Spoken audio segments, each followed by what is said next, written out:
স্বরাষ্ট্রমন্ত্রীর সাথে কথা মনে হইল উনি মিস্টার অসহায়। উনি কি মিস্টার অসহায়? উনি বলছেন প্রশাসনের দুর্বলতা থাকলে উনি ছাড়বেন না। 1 নম্বর দুর্বলতা আপনার ভিতরে। কয়েকদিন আগে 3টি দলকে টার্গেট করে স্লোগান দেওয়া হয়েছিল। আজকের সারা বাংলায় একটি স্লোগান হওয়ার কথা, সেইটি ফ্যাসিবাদ, পুঁজিবাদ, স্বৈরতন্ত্র এবং পরাজিত নিষিদ্ধ ঘোষিত গতকালের হামলাকারীদেরকে গ্রেপ্তার এবং শাস্তি দেওয়ার দাবি। কিন্তু রাজপথে আবার একটি মিছিল থেকে স্লোগান আসছে জামাত ইসলামীর বিরুদ্ধে। কালকে কি জামাত হামলা করেছে? মানুষকে আজ জামাতের বিরুদ্ধে সোচ্চার না, গোপালগঞ্জের বিরুদ্ধে সোচ্চার। আওয়ামী লীগ সেখানে আঘাত করছে প্রকাশ্যে। আজ প্রশ্ন জাগে, সেই হামলায় প্রশাসনের ভূমিকা অলরেডি বলেছেন। তার পরের দিনের আজকের জামাতের বিরোধী স্লোগান, আমাদের মনের ভিতরে এই প্রশ্ন তৈরি হয়েছে, কালকের ঘটনা আরো গভীরে যেতে হবে। কালকের ঘটনার উৎস শুধুমাত্র কতিপয় ছাত্রলীগের সশস্ত্র গোষ্ঠী একটা হামলা চালিয়েছে, তাৎক্ষণিকভাবে হালকাভাবে, এটা ভাবার কোনো কারণ নাই। কারণ তারা এটা জানে, আমরা এটা মনে করি না। তার লেজের গভীরতা খুঁজে বের করার জন্য আমি সরকারকে আহ্বান জানাচ্ছি। কিন্তু সরকারকে আহ্বান জানানোর সাথে আমাদের হৃদয়ে একটি দুর্বলতা কাজ করে। কোন সরকারকে আহ্বান জানাচ্ছে? যে সরকার সিদ্ধান্ত নিতে পারে না, এই সরকারের সাথে আরো কারো যোগ সংযোগে থাকতে পারে।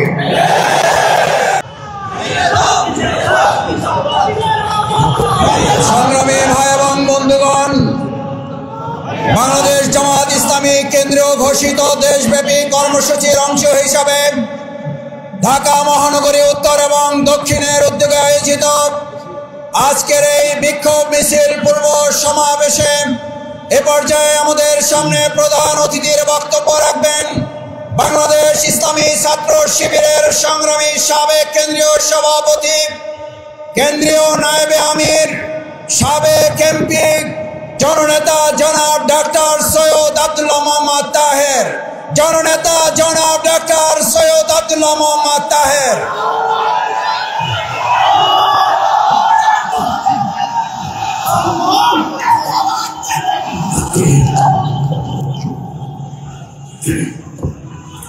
বিসমিল্লাহির রহমানির রহিম। নাহমাদুহু ওয়া নুসাল্লি আলা রাসূলিল কারীম। মাননীয় জামাত নেতৃবৃন্দ, আজকে উপস্থিত সংক্ষুব্ধ ভাইয়েরা, আসসালামু আলাইকুম। গতকাল গোপালগঞ্জে কি হয়েছে এটা ইতিমধ্যে আপনারা জানেন। আমাদের নেতৃবৃন্দ সেটা বলেছেন, আমি সেই ঘটনা নিয়ে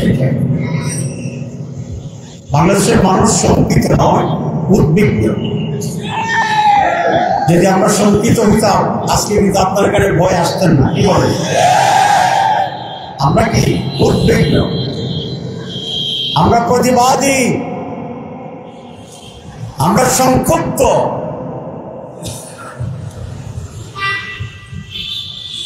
5 আগস্টের পরে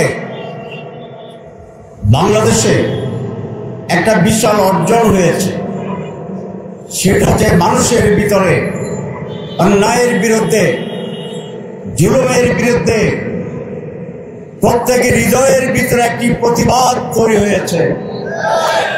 যখন এর সময় হয় তখন এই প্রতিবাদী চেতনা রাজপথকে উত্তেজিত করে, রাজপথকে প্রতিবাদে মুখরিত করে। আমরা দেখেছি এক শান্ত পরিবেশ ছিল, হঠাৎ করে একটি বক্তব্য ভারতের মাটিতে কোনো এক ব্যক্তি সকল মানুষকে 32 নম্বরের দিকে ধাবিত করেছিল। আজকে হঠাৎ যে উত্তেজনা গত 3-4 দিন ধরে হঠাৎ দেশ গরম হয়ে গেছে, ঠিক কিনা? এটা শুরু হয়েছে মিটপুর হাসপাতাল থেকে, তার ফ্রন্ট থেকে মানুষ যখন দেখেছে একজন নিরীহ মানুষকে প্রকাশ্যে পাথর দিয়ে মেরে মেরে উলঙ্গ অবস্থায় সেখানে তাকে হত্যা করেছে নির্মমভাবে, মানুষ সেই বিবেচনা আসেনি তিনি কোন দল করেন। মানুষের বিবেচনা আসেনি যারা মেরেছে তারা কোন দল করে।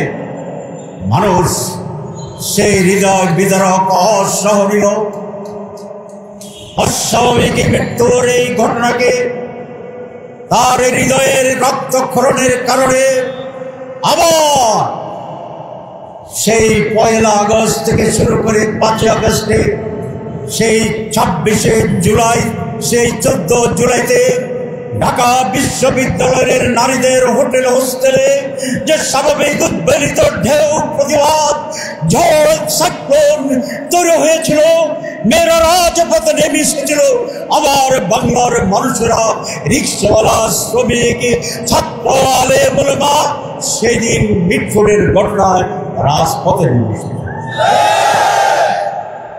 সেখানে কোন দল কি পরিচয় এইটি মানুষের বিবেচনা করে। এটাই আমাদের শক্তি, এই জাতির শক্তি।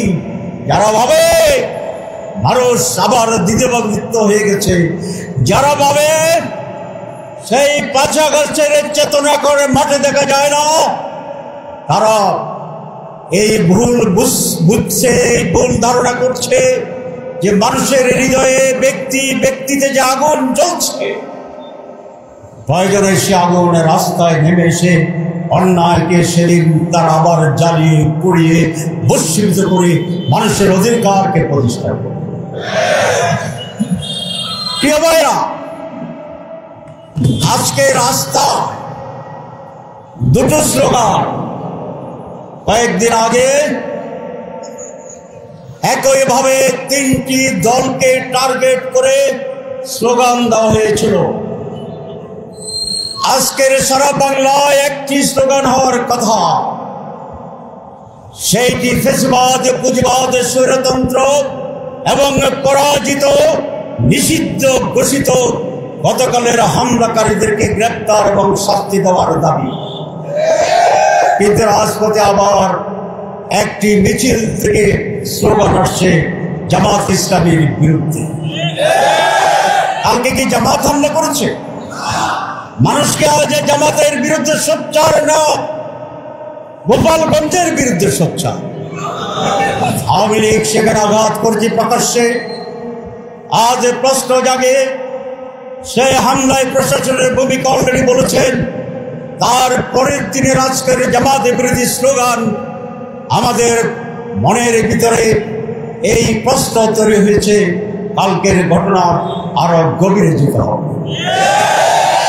কালকের ঘটনার উৎস শুধুমাত্র কতিপয় ছাত্র শ্রেণীর সশস্ত্র গোষ্ঠী একটা হামলা চালিয়েছে, তাৎক্ষণিকভাবে হালকাভাবে এটা ভাবার কোনো কারণ নাই। কারণ তারা এটা জানে যে গতকালকেই কিয়ামত হয়ে যাবে না। তারা এটা জানে তাদের অকর্ম সাময়িকভাবে তারা বিজয় হলেও পর থেকে তাদের উপরে এর প্রতিবাদে, প্রতিরোধে, শাস্তিতে কি ধরনের একটা ভয়ঙ্কর স্টিম রোলার চলবে এটা তারা জানে। তাহলে ইমোশনের ভিত্তিতে একটি প্রতিবাদ করার জন্য এই প্রতিবাদ সংগঠিত হয়েছে, আমরা এটা মনে করি না। তার লেজের গভীরতা খুঁজে বের করার জন্য আমি সরকারকে আহ্বান জানাচ্ছি। কিন্তু সরকারকে আহ্বান জানানোর সাথে আমাদের হৃদয়ে একটি দুর্বলতা কাজ করে। কোন সরকারকে আহ্বান জানাচ্ছে?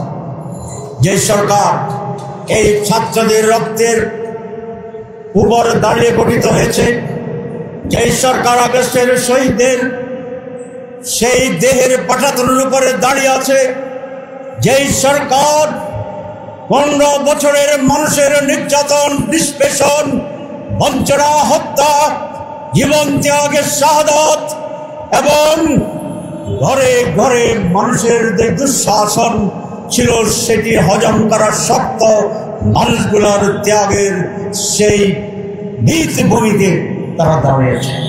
কিন্তু তারা অত্যন্ত দুর্বল মনে হয়েছে। আমার 3টে জিনিস মনে হয়েছে। এই সরকার খুব দুর্বল। দুই, এই সরকার সিদ্ধান্ত নিতে পারে না। তিন, এই সরকারের সাথে আরো কারো যোগ সংযোগে থাকতে পারে। যদি সরকার এটি না করে তাহলে একটি গণতন্ত্র কমিশন তৈরি করার জন্য আমি আহ্বান জানাচ্ছি। আমাদের স্বরাষ্ট্রমন্ত্রী এই ঘটনার পরে আমিরে জামাত গোপালগঞ্জে যোগাযোগ করেছে। ছেলেরা যেখানে আটকে ছিল এসপি রুমে, আমি সে অবস্থায় তাদের সাথে যোগাযোগ করেছি। আমরা আরো উপরে কথা বলেছি। স্বরাষ্ট্রমন্ত্রীর সাথে কথা মনে হইল উনি মিস্টার অসহায়। উনি কি মিস্টার অসহায়? উনি বলছেন প্রশাসনের দুর্বলতা থাকলে উনি ছাড়বেন না। এক নম্বর দুর্বলতা আপনার ভিতরে। গোপালগঞ্জের এসপিকে শুনেছি আমি সাসপেন্ড করেছে বা এসপিকে প্রত্যাহার করছে মাত্র। আমি প্রধান উপদেশকে পরিষ্কার দাবি জানাই, এই স্বরাষ্ট্র মন্ত্রীকে অবিলম্বে প্রত্যাহার করতে হবে। উনি তাই এড়াতে পারেন না। এই ছেলেগুলো আমাদের জাতীয় বীর, তারা যেভাবে আটকা পড়েছিল, যদি আগুন লাগিয়ে দিত বাইর থেকে, এখন আমরা সকলের কয়লা পেতাম, দেহকে কয়লা বানিয়ে দিত। আমরা দোয়া করতেছিলাম, যোগাযোগ করতেছিলাম, পেরেশানি ছিলাম। আল্লাহ তাদেরকে রক্ষা করেছে। আমরা নানা উদ্যোগ নিয়েছি, সবগুলো এখানে বলতে চাই। আলহামদুলিল্লাহ, আল্লাহ তাদের জীবন রেখেছেন, তারা সরে আসতে পারত। যদি আগুনে কঙ্কাল হয়ে যেত, আজ সারা বাংলাদেশের অবস্থা কি হতো এটাকে আপনারা ধারণা করতে পারেন না। দেশকে সেদিকে নিয়ে যাওয়ার ষড়যন্ত্র ছিল।